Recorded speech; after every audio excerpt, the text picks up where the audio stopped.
Fuck these niggas think they dealing with. Got the ISIS flow, I been killing shit. Got the ice in the snow, I been whipping shit. Couple cars on the lot like a dealership. Yeah, Latin nigga with an attitude. Came up off the block to off the avenue.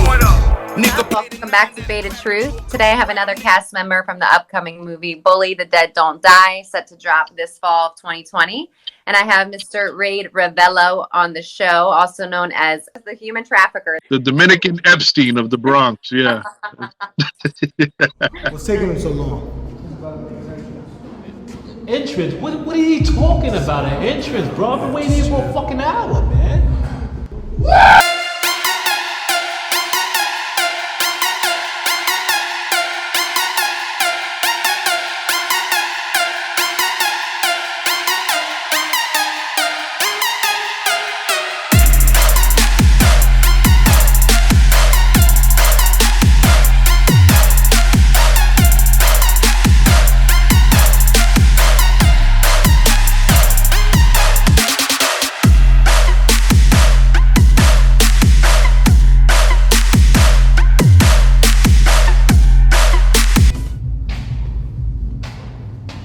The fuck are you guys? Bully. Where's Sauce? You gonna deal with us going forward? No Sauce, no deal. We getting the fuck out of here. Wait. Can you handle large quantities of cocaine? What do you got? I was sniffing a lot of glue that day. But that's usually what I do to prepare characters. I sniff Elmer's glue. Remember the markers that used to smell good? Oh my God, better than ecstasy. So what are you doing in this scene? You're coming in hot. You're like, are you just meeting Valentine and Rico here? Or did you already know them? No. I was expecting someone else and they showed up.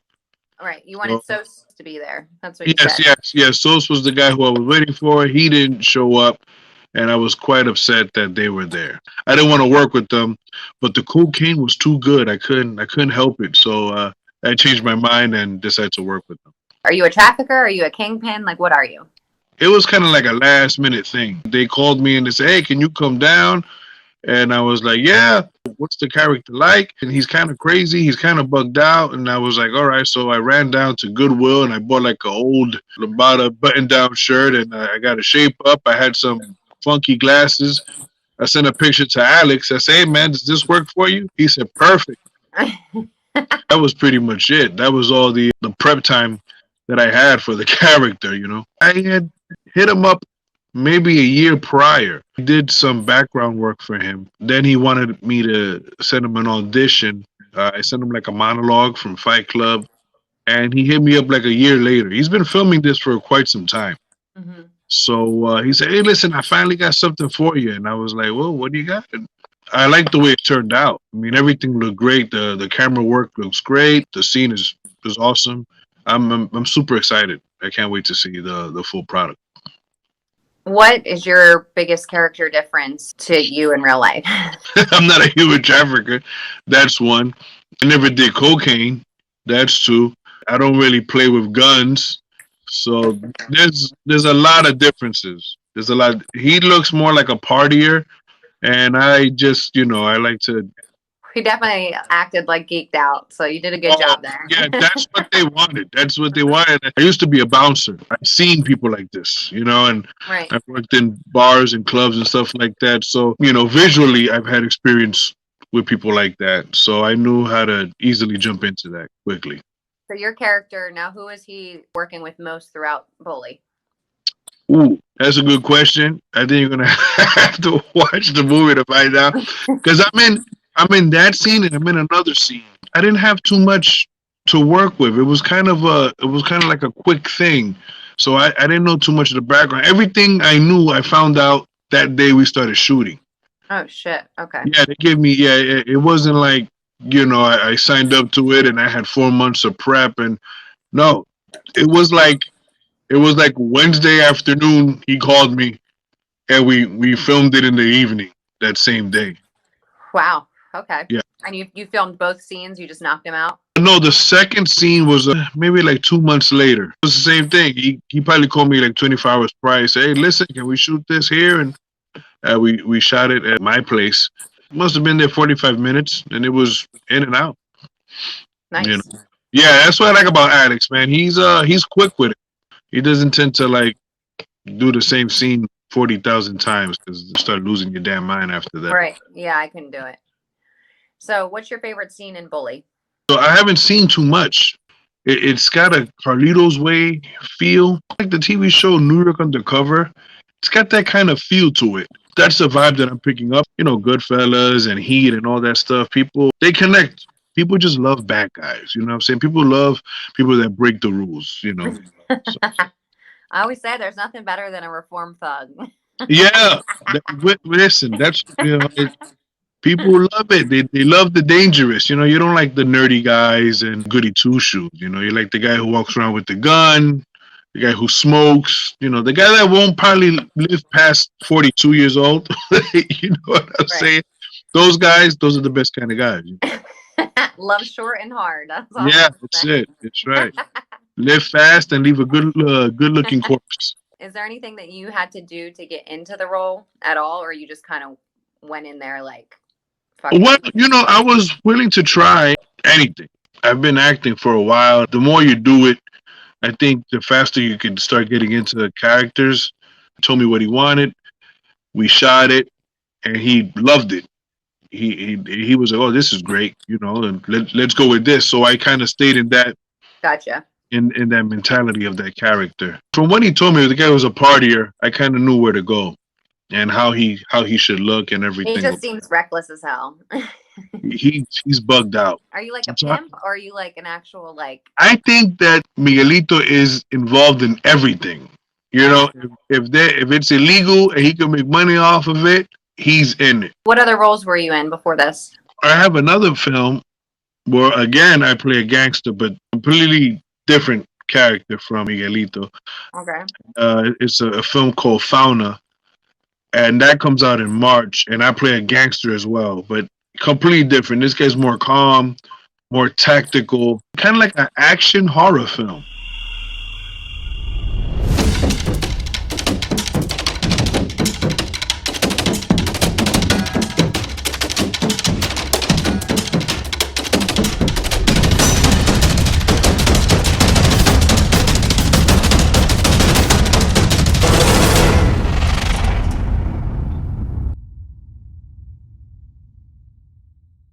It starts off kind of like a heist film where these four bandits rob this gangster, and they go to an island. But the problem is when they get to the island, there's like type of animal that kills people on that island. My character Drayson goes to that island and follows them, and then everybody starts getting killed left and right by this monster. Nice. Yeah. So that was more sci-fi horror. Okay. A lot of blood. Man, I was covered I'm all in blood. for it. Yeah, no, well, you're gonna love that one too. I mean, there was blood everywhere, and you know, these films are independent. When we did the blood scene, I had to like pretty much stay covered in blood till I got home. I was on the train just covered in blood, and everybody's Oh shit. I'd be like, "What the fuck did this guy?" This guy, I'm like, "Nah, man, it's just syrup. It ain't blood, man. I'm good, man." I love horror movies. I'm more into comedy, action, and gangster films. I'm not a big fan of horror movies, but you know, my friend, he wrote the script, and this was his first directorial debut. His name is Daniel Sanchez. What was your first acting role? I decided to become an actor like at 15. That's when I wanted to start taking it seriously, and I joined this theater group in Brooklyn called Faces. Mostly teenage kids. I get there and they're like, "Oh, what's your name?" "I'm Jose." "Oh, where you from?" "Well, I was born here. My parents are Dominican." They were like, "Oh, we had a girl here that was Dominican, but she moved to LA to go pursue acting." I said, "Oh, who's that?" "Oh, her name was Zoe. It was Zoe Saldana." Wow. Yeah, I never got to meet her, but she was part of that group, and then she bounced. So you're writing a comic book as well?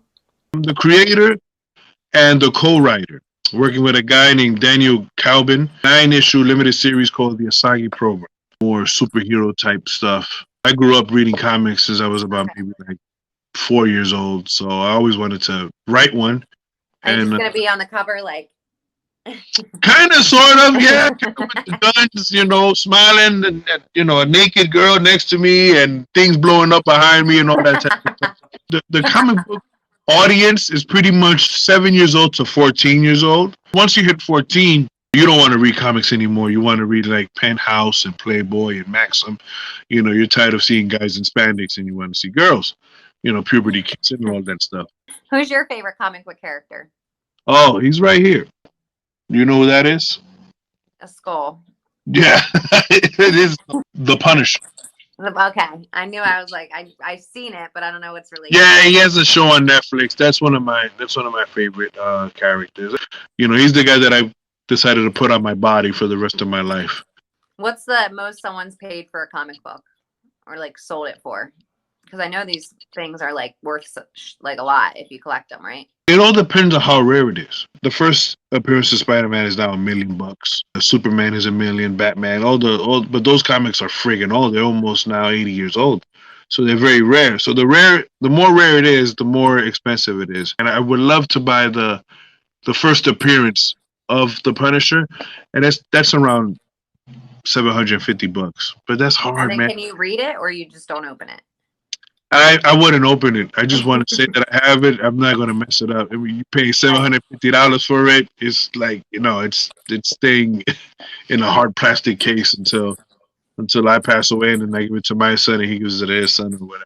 He can buy a house with it or whatever. Right. I was going to say, I would just sell that shit immediately. Be like, all right.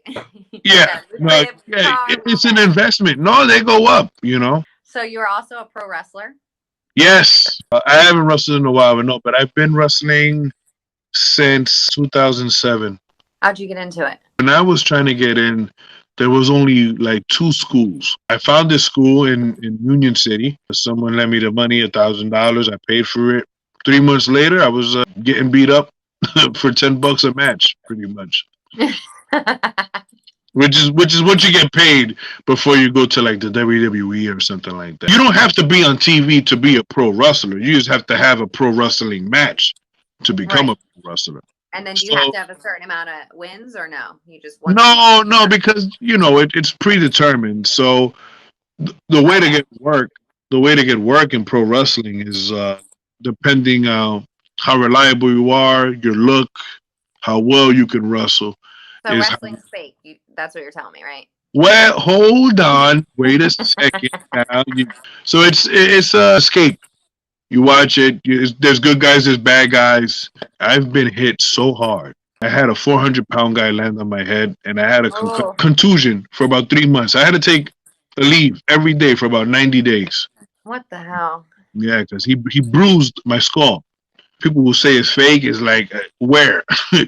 Tell I know you could get injured. You guys do crazy ass shit. Wow, I never felt anything like that. And it wasn't like predetermined, or like. No, well, I mean, he slipped. He didn't fully turn, so his ass landed on the side of my temple, which wasn't supposed to. His leg was supposed to land on my chest.